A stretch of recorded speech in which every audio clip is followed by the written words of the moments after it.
Good evening again.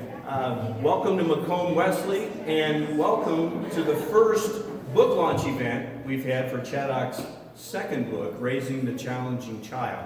My name is Jeff Vankamp. I'm the Executive Director of the Chaddock Children's Foundation.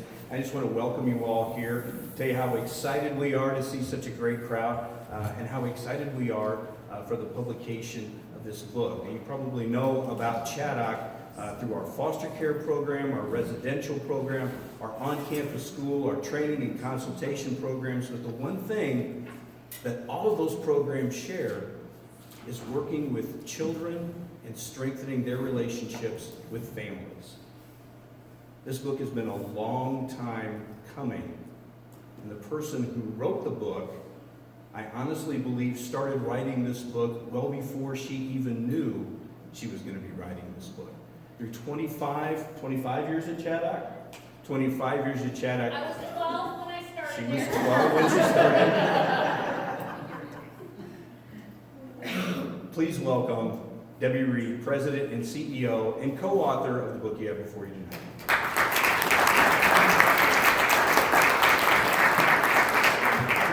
Thank you very much. I'm going to try to stay put because we're videotaping. We'll see how that works. I usually talk better when I walk, but want to, again, welcome all of you for coming. Thank you for coming. And as Jeff said, I think a lot of you may have heard of Chaddock in one way or another, some of the programs and services that we offer. We serve kids and families from throughout the country. 34 states, I believe, we've served kids from now. We've trained professionals in how to do the kind of work we do from 5 continents. Either we've gone there or they've come to us. And over the years, we have continued to try to strengthen the quality of what we're doing, adding new programs and services where needed. We're now going into families' homes with a therapist and a parent coach, 10 to 12 hours a day for 3 to 4 days in a row. And 75% of the time we can keep that child in the home instead of coming to residential care. We've added new programs where kids are on our campus, living on our campus for a short period of time. And so we've worked really hard and have great outcomes at improving the quality of the services that we're offering. And, for 25 years, I've been saying, my goal is to work myself out of a job.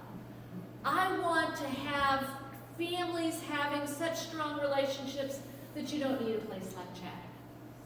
And at some point, we realized that just getting better at the services that we're offering, even if those are prevention services, which we have amazing prevention services, but just getting better at those isn't going to work us out of a job. We have to go upstream. We have to find a way to support families before they get identified as at risk. We need to find a way for caring adults to know the most helpful way to interact with kids, whether you run into them on a sports team or at a Sunday school class or in a scout troop. You got Cub Scouts downstairs. Whatever it is, all of us encounter kids, and we can be a supportive adult with just a few extra tools that might be helpful. And so that was really what drove us to write this book. We saw it as an extension of our mission to truly try to work ourselves out of a job by giving caring adults everywhere tools that they can get, and many of them to use preemptively to support kids. We often say it's hard being a parent. It's hard being a kid too. And so the more that we can put those supports in place, the more that we can have a strong relationship with the young people in our lives and help them grow to be support or contributing adults. So with that, I am going to ask Jeff to push start on a video we have about the project, and then I'm going to dive into a few of the lessons. Imagine what it feels like to be told that there's no hope for your child, that the complexities of your child's needs are too overwhelming, not only for you, but for the many professionals you have desperately sought out for help. That is how the journey began for us. I'm Debbie Reed, president of Chaddock, a nonprofit organization that has been serving children for more than 150 years. And I'm Karen Doyle Buckwalter, a child and family therapist and director of program strategy at Chaddock. Our organization has worked with some of the most challenging children in the nation, many with horrific early histories, ultimately being adopted into loving homes and yet still unable to connect and feel safe, which showed up in challenging behaviors. How could an organization with our rich faith-based history turn our backs on these families? If we didn't go to bat for them, who would? And so we did. We spent thousands of hours reading, attending conferences, digesting lectures, poring over the latest research on child development, attachment, brain science, and trauma. We needed an arsenal of tools because what worked for one child did not work for the next. Each family taught us something new, refining our approach and adding to the collective wisdom of hundreds of staff members in our organization. Along the way, we recognized that what we were learning worked for all the children we encountered, not only at Chaddock, but at church nurseries and 4-H clubs and sports teams where our staff volunteered. And when staff started telling us that they were using these strategies with their children, we knew we had to share this information with parents everywhere. You may not think of your child as challenging, but every parent has moments of frustration and being at their wit's end, wondering, what am I doing wrong here? That's why we wrote Raising the Challenging Child. To bring you easy to implement, research-based, family-tested strategies so you can bring your very best to your child, even on the most challenging days.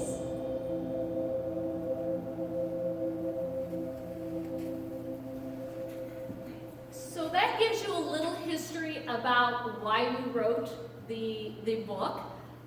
And I also want to share that we have a corresponding study guide. I think there's a sample on all of the tables.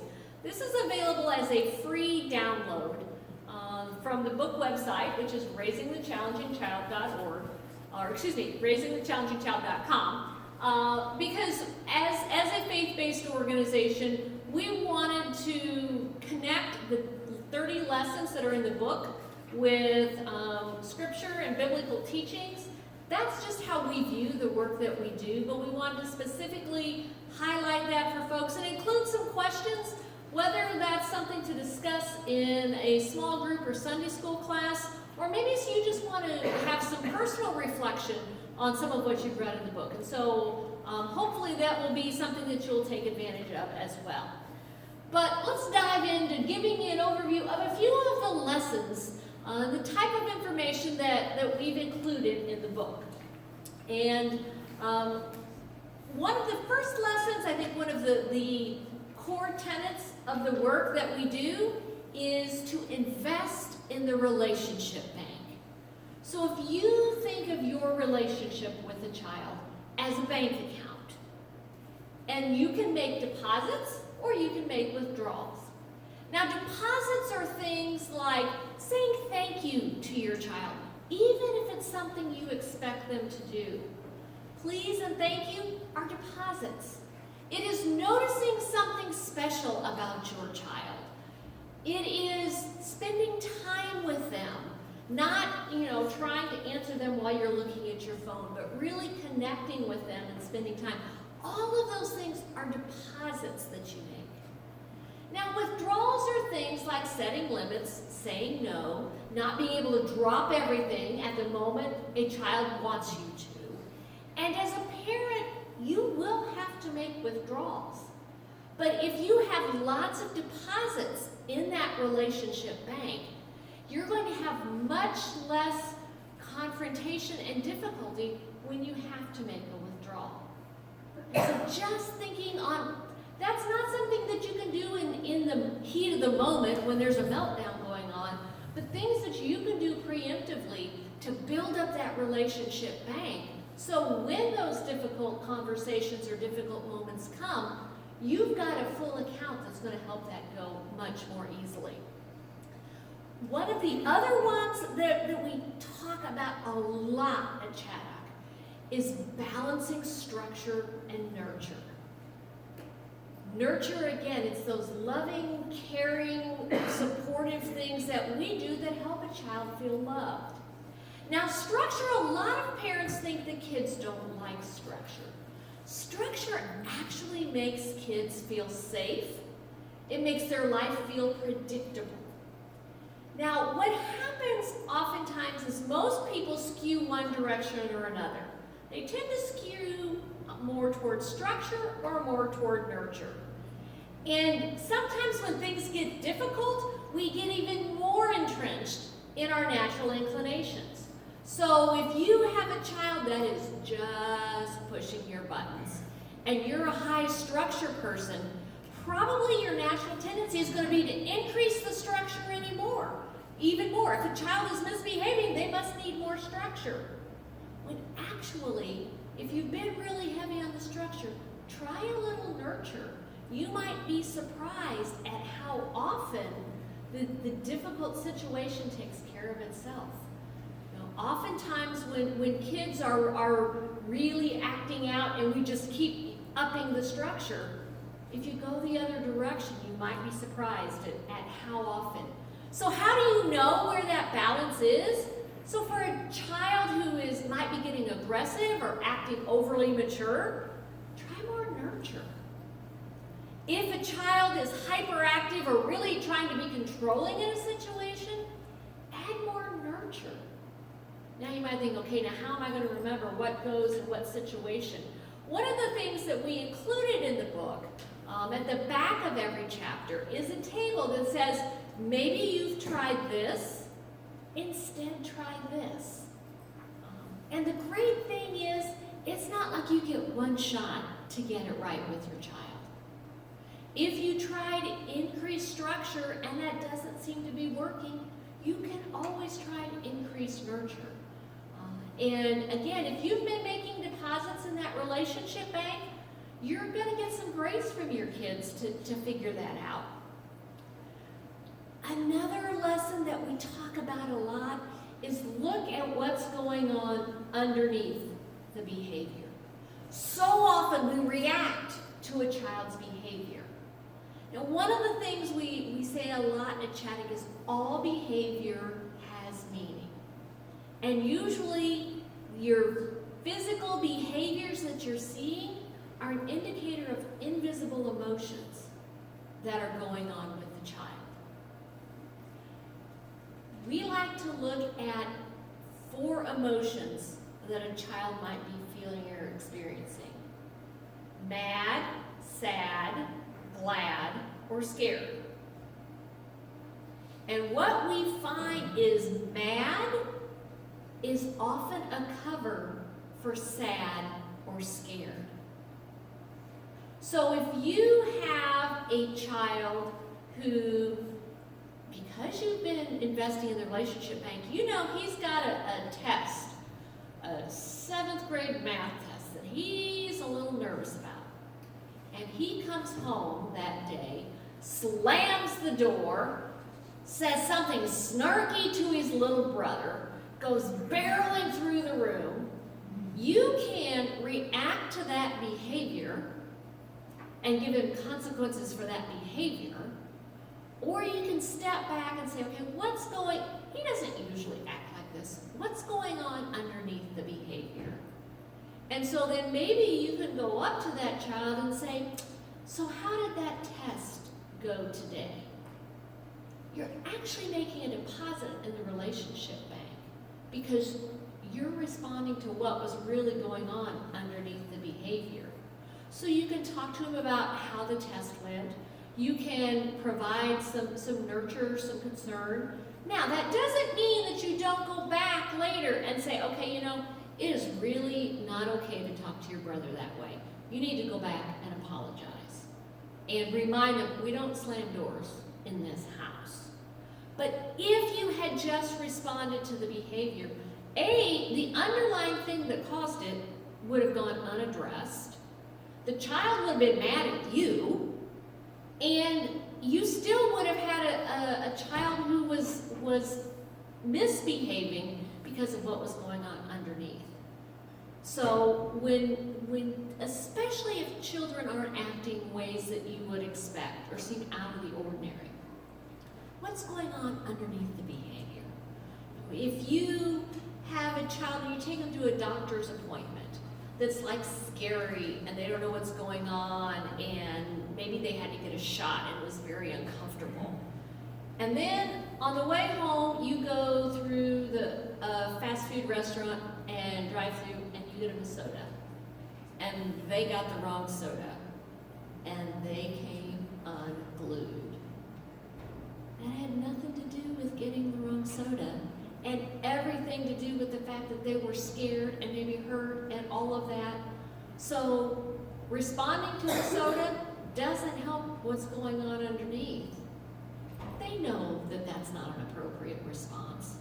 So look for what's going on underneath the behavior with your child. And so often, we approach something saying, we're going to change the child. I need to change my child's behavior.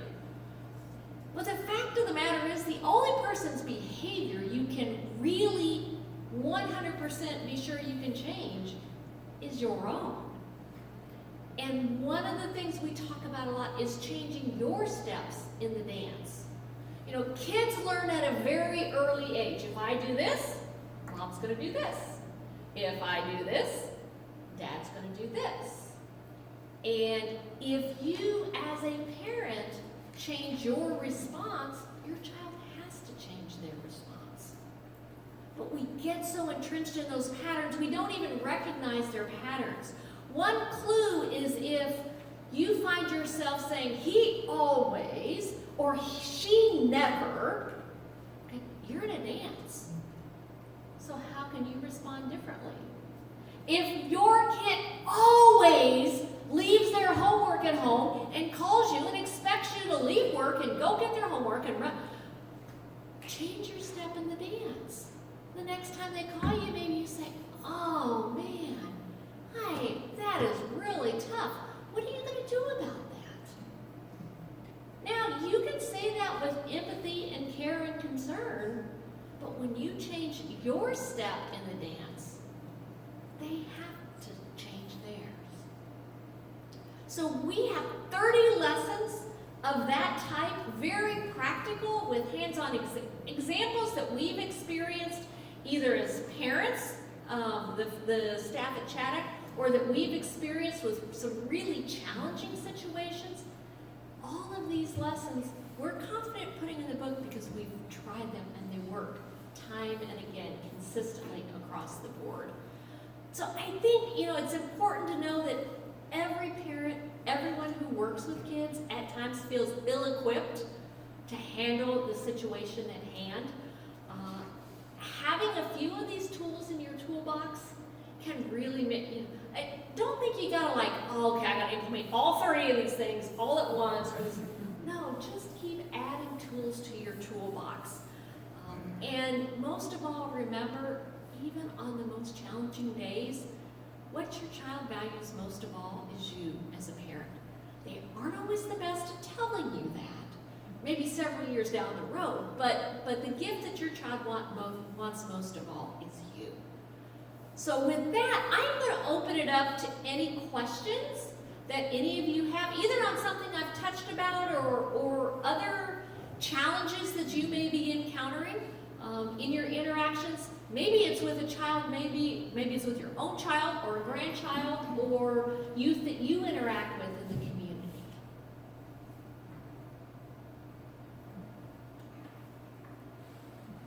I just covered it all so well. Any questions? Debbie? Yes. Could you address the role of humor in building relationships? It seems like as a grandparent now, sometimes we have grandchildren that are kind of difficult, and we step back from that a little bit. One of the things we see is one of the reasons they may not be related to us is because we're not playful enough. Mm-hmm. And I think that the families I've watched in our own family that have had great success with their children always keep it as positive and as light as possible. And they seem to be able to get down to the level of the kids, Mm-hmm. right on their level. Mm-hmm. I think that really is an important concept. Absolutely. In fact, we've got a lesson in the book that talks about using humor to diffuse difficult situations. You know, our kids can go into fight, flight, freeze, what we call back brain, where they're reactive and they're not in the thinking part of the brain, so you can't reason with them. I'll let you in a little secret. Parents go there too sometimes. And when you're in back brain and your child is in back brain, there is going to be a locking of horns. That is a great time to, you know, as parents, it's kind of our job to do goofy things once in a while, you know, embarrass the kids, whatever. But when you infuse humor into a situation, what it does is pull the tension out.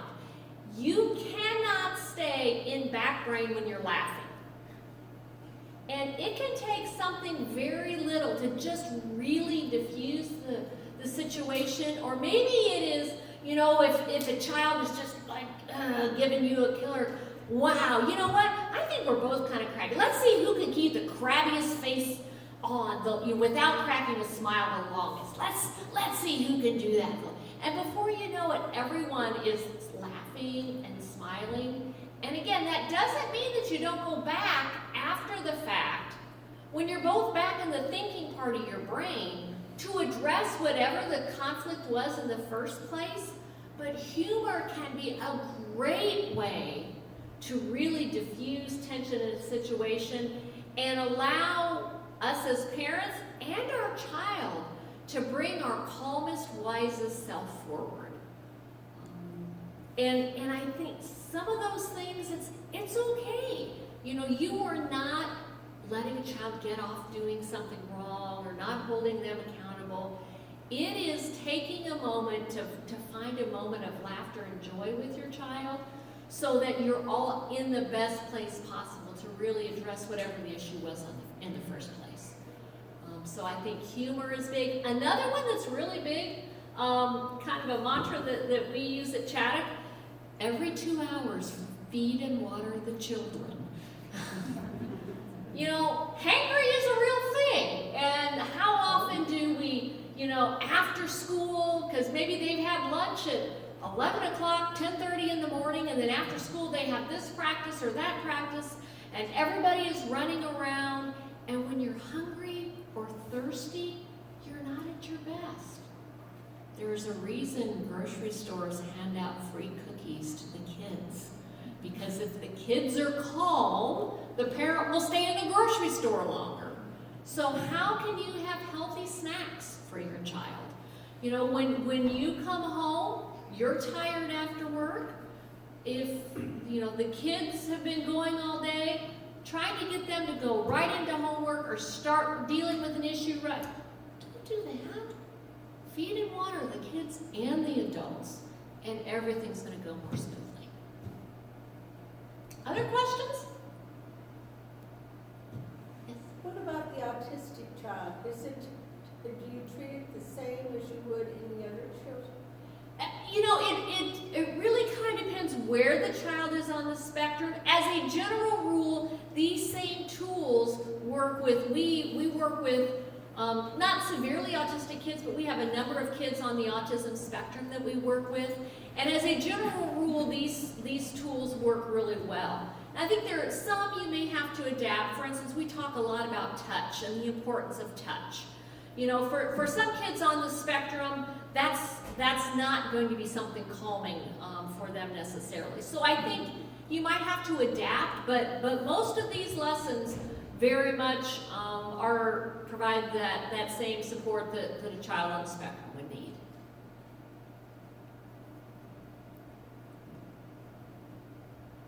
Well, we have a number of books here. I would be glad to sign them if anyone's interested. If you have a question but didn't want to ask it in front of the whole crowd, we'll be glad to do that as well. But we just appreciate the opportunity to be able to share some of what, and my name is one of the ones on the cover, but this is Chaddock's book. It is what we have learned serving hundreds of staff have used with thousands of kids. Time and again it works. And so you don't have to take my word for it. I got 260 staff who would give you the same message in the work that we do. So thank you so much for coming tonight. Again, if you have additional questions, let us know. I hope you'll check out the study guide. I think that will be a tool that will be helpful to folks. And we really appreciate you inviting us here. And Jeff has something he wants to say because he's... thank you. This is the first one, so Jeff's still training me. Some of you signed up. We have, this is our third book. We've got one that's for clinicians, and Swings is a book that we republished, and it is a daily devotional. It says it's for foster and adoptive parents, which it is, but really good for any parents. And so we've got 2 of those we're going to give away. Shauna will draw those. And Shauna is going to draw names of who gets those books. Carolyn Grove. Wonderful.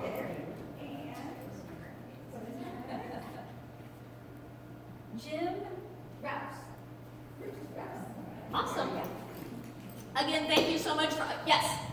Could you give us a progress report on your, the makeover of your school and the research? I would be delighted to. Several years ago, Chaddock built a new school.